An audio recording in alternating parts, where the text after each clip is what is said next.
ఈ రోజు వీడియోలో అయితే సింపుల్గా బాహుబలి హ్యాండ్స్ అనేవి ఎలా కట్ చేసుకోవాలి అన్నది ఈ వీడియోలో అయితే చూపించేస్తున్నాను. అయితే పెద్దవాళ్ళకైనా చిన్నవాళ్ళకైనా ఎవరికైనా కూడా ఈ విధంగానైతే కట్ చేసుకోవాలి, వాళ్ళ మెజర్మెంట్ ప్రకారం అన్నమాట. నేను ఇక్కడ చూపిస్తున్నాను కదా, మెయిన్ క్లాత్కి వచ్చేసి చిన్న బార్డర్ ఉంది కదా, ఆ చిన్న బార్డర్ని అయితే యూజ్ చేస్తున్నాను అనమాట. పెద్ద బార్డర్ వచ్చింది కానీ అది వేస్తే చిన్న పిల్లలకి బాగోదు కదా, అందుకని చెప్పి నేను చిన్న బార్డర్తో అయితే చూపిస్తున్నాను. పెద్దవాళ్ళకైతే పెద్ద బార్డర్ వాడుకోవచ్చు అనమాట. ఎందుకంటే చిన్నపిల్లల హ్యాండ్ చాలా తక్కువగా ఉంటుంది కదా, నేను మినిమం 5.5-6 ఇంచెస్ మాత్రమే పెడుతున్నాను కాబట్టి అందులో బార్డరే మొత్తం వచ్చేస్తుంది కదా, అందుకోసం అయితే చిన్న బార్డర్ అయితే చూస్తున్నాను. ఇక్కడ చూసారు కదా, చిన్న బార్డరు ఎంత ఉందన్నది మనం కొలుచుకొని అక్కడ ఇక్కడ ఖర్చుల కోసం 1/2 ఇంచ్ కలుపుకొని, అంటే 1 ఇంచ్ కలుపుకొని మొత్తం 3 ఇంచులకైతే ఇలా మార్కింగ్ వేస్తున్నాను. బార్డర్ అయితే 2 ఇంచులు ఉందన్నమాట. మనం కుట్టిన తర్వాత మనకి యాజ్ ఇట్ ఈస్గా 2 ఇంచులు అయితే వస్తుందన్నమాట. అయితే నెక్స్ట్ వీడియోలో ఎలా స్టిచ్ చేయాలి అన్నది వీడియో కూడా వస్తుందన్నమాట. ఈ వీడియో చూస్తే మీకు ఈజీగా కటింగ్ అయితే అర్థమైపోతుంది. ఫస్ట్ టైం చూసిన వాళ్ళు కూడా ఈజీగా కట్ చేసుకొని స్టిచ్ చేసుకోవచ్చు అనమాట. ఇక్కడ చూపిస్తున్నట్టుగా మీకు ఈజీగా అర్థం అవ్వడం కోసం అయితే నేను ఇక్కడ రెండు లైన్స్ అనేవి వేసి చూపిస్తున్నాను అనమాట. అంటే మెయిన్ వచ్చేసరికి ఇప్పుడు వేసిన లైన్ అనమాట. 2 లోపల లైన్స్ ఉన్నాయి కదా, ఆ 2 కూడా మెయిన్ లైన్స్. బయట 2 లైన్స్ ఉన్నాయి కదా ఇటు అటు, ఆ 2 ఏంటంటే ఎక్స్ట్రా ఖర్చుల కోసం అనమాట. అంటే మనం స్టిచ్ చేసుకుంటాం కదా 1/2 ఇంచుకి, అది లోపలికి వెళ్ళిపోతుంది అనమాట కుట్టేస్తే. ఇక్కడ మొత్తం కూడా ఇలా స్ట్రైట్గా ఒక లైన్ అయితే కట్ చేసేసుకుంటున్నాం కదా, ఈ ఎక్స్ట్రా హెచ్చు తగ్గులున్న క్లాత్ అంతా కూడా కట్ చేసేసుకోవాలి. ఆ తర్వాత ఈ మెజర్మెంట్ ప్రకారము మనం 4 లైన్స్ అయితే వేసుకున్నాం కదా, కొత్త వాళ్ళు ఎవరైనా కూడా ఇలా మార్కింగ్ వేసుకుంటే చాలా ఈజీగా ఉంటుందన్నమాట స్టిచ్ చేయడానికి కూడా.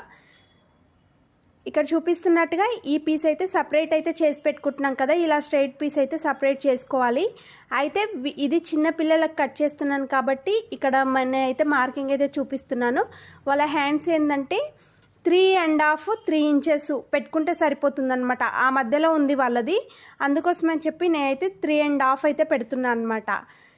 మనకు చేతు లూజ్ వచ్చేసి 3.5. ఇక్కడ చూపించాను కదా, ఒక 1/4 ఇంచ్ కలుపుకొని అయితే పెట్టానన్నమాట. ఎందుకంటే చిన్నపిల్లలు మరీ టైట్గా వేసుకోరు కదా, అందుకోసము. ఇలా ఒక 2.5 ఇంచులు ఎక్స్ట్రా క్లాత్ కోసం అయితే ఇలా మార్కింగ్ అయితే వేసాను అనమాట. ఈ స్ట్రెయిట్ లైన్ వేసాను ఎందుకంటే ఇది మనం స్టిచ్ చేసిన తర్వాత ఎక్కువైన క్లాత్ అయితే కట్ చేసుకోవచ్చు అనమాట. స్ట్రైట్ లైను ఈ స్ట్రైట్ పీస్ అయితే రెడీ అయిపోయింది కదా, దీని మెజర్మెంట్ ప్రకారం అయితే మనం ఒక్కసారి కొలుచుకోవాలన్నమాట.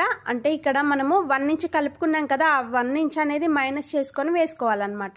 నేను ఇక్కడ చూపిస్తాను చూడండి, చాలా ఈజీగా ఉంటుంది. యాక్చువల్గా లోపల చెప్పాలంటే మనకు 2.5 ఇంచులు మాత్రమే ఉందన్నమాట. అది మాత్రమే మెయిన్గా కొలుచుకోవాలి. మనకు అటు ఇటు 1/2 ఇంచ్ పెట్టుకున్నాం కదా, అదనైతే మనము మైనస్ చేసుకోవాలన్నమాట. ఇప్పుడు వేస్తున్న స్ట్రైట్ లైన్ ఏంటంటే 1/2 ఇంచుకి వేస్తున్నాను కదా, ఈ మన కుచ్చులు వచ్చేది ప్లస్ ఈ స్ట్రైట్ పీస్ అనేది ఇలా జాయింట్ చేస్తాం కదా ఇక్కడ చూపిస్తున్నట్టుగా, అందుకోసం అయితే నేను ఇక్కడ 1/2 ఇంచ్ వరకు మార్కింగ్ వేస్తున్నాను అనమాట. ఇప్పుడు ఇలా నేను ఇక్కడ చూపిస్తున్నాను కదా, 2.5 ఇంచులు 2.5 ఇంచుల వరకైతే ఆ స్ట్రైట్ పీస్ తీసుకున్నాము. స్టిచ్ చేసిన తర్వాత 3 ఇంచులు తీసుకున్నాం కదా, స్టిచ్చింగ్ చేసిన తర్వాత 2 ఇంచులు వస్తుందన్నమాట. మనకు కావాల్సింది ఏంటంటే మొత్తం 5 ఇంచులు అనమాట. 5 ఇంచుల హ్యాండ్ పొడవు. నేను ఇక్కడ 3 ఇంచులు అయితే ఈ నార్మల్ హ్యాండ్ కోసం అయితే పెడుతున్నాను అనమాట. చిన్నపిల్లలు కాబట్టి బుట్ట చేతులు కదా, బాహుబలి బుట్ట చేతులు కాబట్టి 2.5 ఇంచులకైతే ఇలా మార్కింగ్ అయితే పైన ఎక్స్ట్రా వేస్తున్నాను అనమాట. చాలా సింపుల్గా ఈజీగా ఉంటుంది ఈ కట్టింగ్ అయితే. స్టిచ్చింగ్ కూడా చాలా ఈజీగా సింపుల్గా ఉంటుంది. ఎలా స్టిచ్ చేసుకోవాలనేది నెక్స్ట్ వీడియోలో ఉంటుంది, చూడండి. మరి ఈ వీడియో మీరు ఇక్కడ దాకా చూసుంటే ఐ హోప్ మీకు నచ్చే ఉంటుంది కదా. నచ్చితే మాత్రం ఒక లైక్ చేసి షేర్ చేసి సబ్స్క్రైబ్ చేయడం అసలు మర్చిపోకండి. మరి ఇక్కడ చూపిస్తున్నట్టుగా మార్కింగ్ అయితే స్ట్రైట్ లైన్కు మనం స్ట్రైట్గా కట్ చేసుకున్న పీస్ ఉంది కదా, దాని ప్రకారం అయితే మనం మార్కింగ్ ఇలా అయితే వేసుకోవాలన్నమాట. చాలా ఈజీగా ఉంటుంది.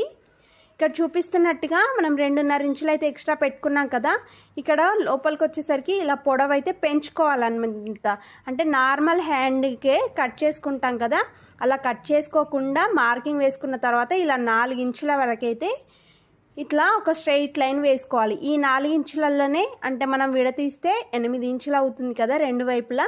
ఈ 4 ఇంచులలోనే ఇక్కడ చూపిస్తున్నట్టుగా మార్కింగ్ వేసేసుకోవాలన్నమాట. 2.5 ఇంచుల పైన పెట్టాం కదా, అక్కడ నుండి మనకు చంక భాగం వరకు అయితే ఇలా కలిపేసుకొని పొడవైతే తీసుకోవాలన్నమాట. మనము ఇక్కడ క్లాత్ సరిపోతుంది నాకు. ఒకవేళ సరిపోని వాళ్ళు అయితే జాయింట్ అనేది పడుతుందన్నమాట. పెద్దవాళ్ళకైతే ఖచ్చితంగా జాయింట్ పడుతుంది.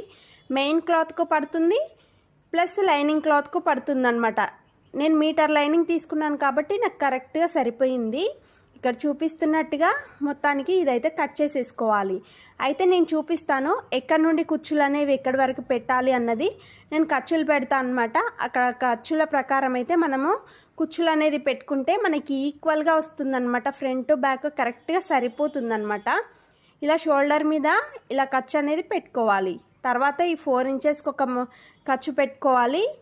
ఇది 4 లేయర్స్ మీద పెట్టుకున్నాం కదా మనము, అంటే నార్మల్ హ్యాండ్ లాగానే కట్ చేసుకుంటాం. కానీ ఇక్కడ 2.5 ఇంచులు హైటు ఎక్కువ తీసుకొని 4 ఇంచులు వెడల్పు అయితే ఎక్కువ తీసుకుంటాం అన్నమాట. ఇప్పుడు బాహుబలి హ్యాండ్స్ అయితే రెడీ అయిపోయింది కదా. ఇలా రెడీ చేసుకున్న తర్వాత మెయిన్ క్లాత్ ఎలా తీసుకోవాలన్నది కూడా ఈ వీడియోలో అయితే చూపించేస్తాను, చూసేయండి. మరి ఇక్కడ చూపిస్తున్నట్టుగా ఇదైతే చిన్నపిల్లల సైజు చూపించాను కదా. నేను నెక్స్ట్ వీడియోలో పెద్దవాళ్ళ సైజు ఎలా కుట్టాలనేది చూపిస్తాను అనమాట. కుట్టడంలో సేమ్ ఉంటుంది, చిన్నపిల్లలదైనా పెద్దవాళ్ళదైనా. స్టిచ్చింగ్లో మాత్రం సేమ్ ఉంటుంది, కానీ కట్టింగ్లో మాత్రము మన మెజర్మెంట్ ప్రకారం అయితే మనం కట్ చేసుకోవాల్సి ఉంటుందన్నమాట. నేను చెప్పాను కదా చిన్న బార్డర్ని ఇక్కడ యూజ్ చేస్తున్నాను అని చెప్పాను కదా. ఇక్కడ చూపిస్తున్నట్టుగా చిన్న బార్డరు వచ్చేలాగానైతే ఇలా స్ట్రైట్గా అయితే ఒక లైన్ అయితే కట్ చేసేస్తున్నాను అనమాట. 4 ఫోల్డింగ్స్ మీదనైతే వేసాను. లాస్ట్కి చివరన కొంచెము మనకి జాయింట్ అనేది పడుతుంది, కానీ మనం స్ట్రైట్గా తీసుకున్నాం కదా స్ట్రైట్ పీసు. లోపల జాయింట్ చేసుకున్న తర్వాత ఈ పీస్ అంతా అంటే మనము బాహుబలి హ్యాండ్ రెడీ చేసుకున్న తర్వాత ఎక్స్ట్రా ఉన్న క్లాత్ కట్ చేసేసుకోవచ్చు అనమాట. మెయిన్ క్లాత్ జాయింట్ అనేది వేసుకోవాల్సిన అవసరం లేదు స్ట్రైట్ పీస్కి. ఇలా 2 ఫోల్డింగ్స్ అయితే చూపిస్తున్నాను కదా. హ్యాండ్ కోసం అయితే మనకు చూసుకోవాలన్నమాట. పన్నా ఎక్కడ పెద్దగా ఉంది, ఎక్కడ జాయింట్ పడుతుంది, ఎక్కడ పడదు అనేది చూసుకోవాలి. అయితే నాకు 2 దిక్కులా వేసుకొని చూసుకున్నాను. ఎక్కడ చూసినా కూడా జాయింట్ అనేది కంపల్సరీగా వస్తుంది కాబట్టి నేను ఈ విధంగానే వేస్తున్నాను. ఇక్కడ మనకు మ్యాంగో డిజైన్ వచ్చింది కదా, ఆ డిజైన్ ప్రకారం కూడా మనం స్టిచ్చింగ్ అయితే చూసుకోవాలన్నమాట. కొన్ని పర్టికులర్గా డిజైన్స్ చూసుకోవాలి. వీటికైతే ఇట్లా లైట్ కలర్ మీద అదే కలర్తో డిజైన్ వచ్చినదైతే అంతగానో అబ్జర్వ్ చేయాల్సిన అవసరం లేదనమాట. ఇక్కడ చూపిస్తున్నట్టుగా హ్యాండ్ కట్టింగ్ అయితే రెడీ అయిపోయింది. ఈ వీడియో నచ్చితే లైక్, షేర్, కామెంట్